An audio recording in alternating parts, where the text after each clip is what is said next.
At this point, your newspaper should be dry and we're ready to draw our Keith Haring figures.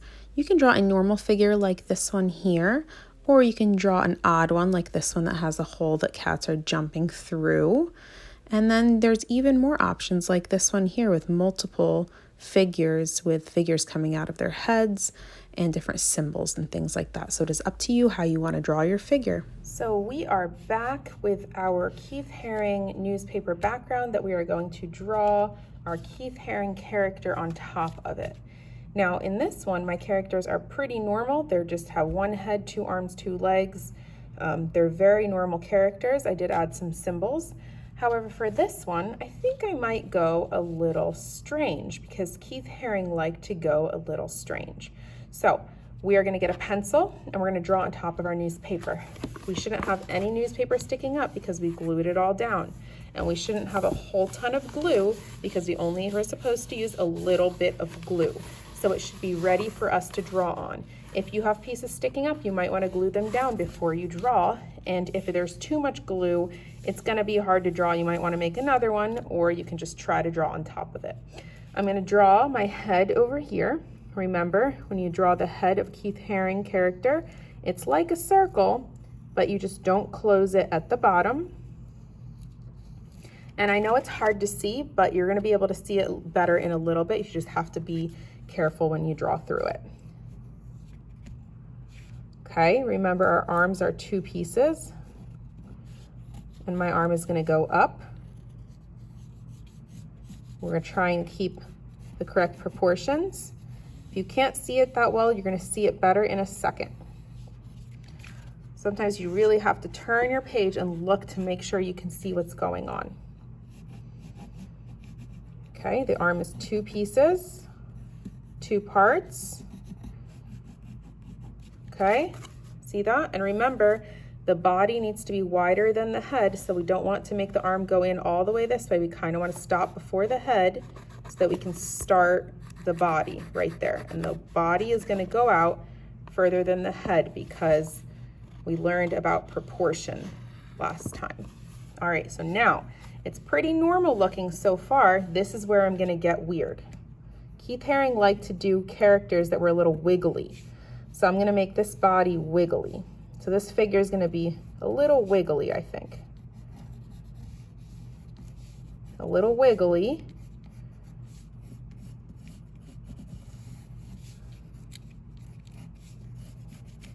A lot wiggly, actually.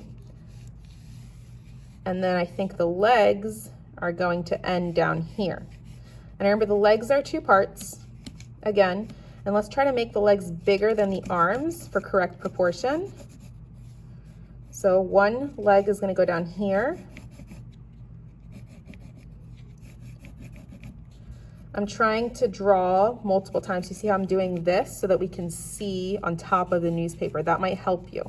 It's okay if it's scribbly now because we're going to fix it up later once we add the marker and the paint.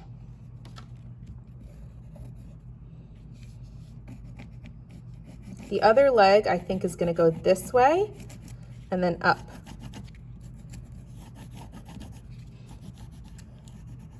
Now we're also trying to fill the whole square, fill the whole paper.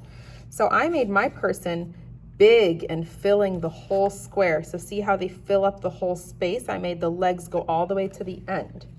If you did not fill up the whole space, you need to see what you want to add to fill up the whole space. So in this one, my figure did not fill up the whole space. We had empty room. So I added another one here to fill up this space, and I added an arm and another arm here to fill in those empty spaces. And then I added some symbols there to fill the empty space. So we're going to see how we can fill all of the space. And in my picture here, you see that there's empty space here and empty space here. So I could have another figure interacting with this figure because Keith Haring did a lot of figures interacting with each other. So if this guy is nice and wiggly, you see, I didn't really glue this good enough down. I need to do that later. That came up. If this guy's really wiggly, what could be happening with him? What kind of character could be interacting with him? Let's think about it. Maybe there's a dog chasing him. All right, so let's do a Keith Haring dog. Keith Haring dogs, I showed you before, 2 triangles for the ears. The mouth is like this. So the dog is chasing him. Then we do the back. Then we do the tail. Another triangle is the tail. We do a straight line here for the legs. A straight line here. Uh-oh. Some of this dog is going to be off the paper, but that's okay. As long as you fill the space, it's okay if part of your figure is off the paper. These 2 are off the paper. Part of him is off the paper, but that is okay. In art, that is good as long as you fill the space.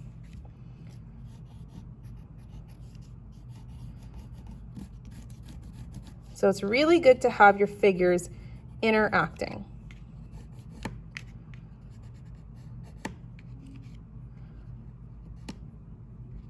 Okay. Looks like I need to fix this a little bit to make it match up. See, we can still erase. That's why we do in pencil, because we can still erase. So that is my dog, and he is shouting at this figure here. Do we still have empty space? Yes or no? We do, right here. What if we had another dog coming out here? Now remember, I'm doing kind of a weird story, but you do not have to do this. Yours can be normal people. It is up to you how you want to do it. So you have 2 dogs shouting at this figure, and they fill up the space now, okay? Now we want to be able to see this better, so I'm going to grab myself a black permanent marker, a thick one, because we want thick lines like this. If you do not have a thick one, you can use a regular one and then just draw your lines again. And let's see this character really show up now. Here we go. Remember, head like a circle, but it doesn't close. Arms, 2 parts. 1, 2. The other arm, we'll try to make it symmetrical by being the same size as the first arm. And if you want hands, you can sort of draw a hand there. Now the body, we're making it really wiggly because some of Keith Haring's figures were a little bit strange, but remember, you don't have to do yours strange. The legs are also 2 parts.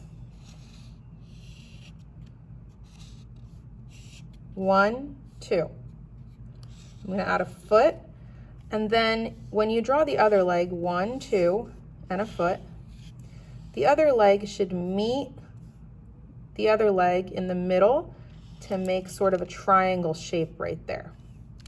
All right, so my first figure is done and traced. So let's do the dog. Now, I'm having a little bit of trouble drawing on the newspaper. I should have glued it down a little bit better. So just be careful when you hit things like this. I hit this part here. I kind of messed up there, but we're going to cover it with paint, so it's okay. One of his legs is sticking off of the paper. Remember, we said that's okay. And there's my dog. We're going to give him some action lines because Keith Haring did action lines. He's going to be wagging his tail. Now remember, if you don't have a marker that's this thick, you can use a thinner marker, but you just have to draw your lines a few times over and over and over to make it thick. But we want it to be a permanent marker so that when we add paint, the marker doesn't wash away. And he's also going off the paper, but remember, we said that is okay. Shouting. And that's why this guy's wiggly, because he's running away from them shouting. Let's give him some action lines. So his wiggles will have some action. He's upset. And he's trying to run away. So that's what the action lines say. All right, would you say that this is fully filled up? I would say it's pretty filled up, but Keith Haring really likes symbols, so let me think about what symbols I might want to put. What symbols would go well with this kind of look? He likes to do X's. Maybe we can do some X's. I showed you how to do X's previously.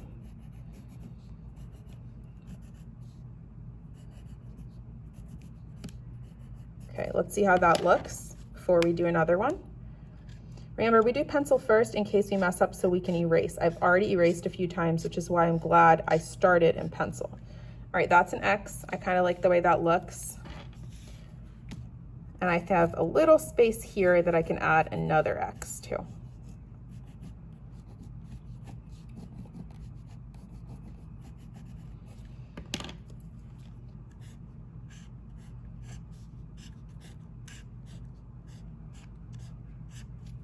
All right, I think I filled up all my space. I might have a little bit here, but it might make it too busy if I put something there. So let's just stick with what I have here. You can see him a lot better because I traced him in permanent marker.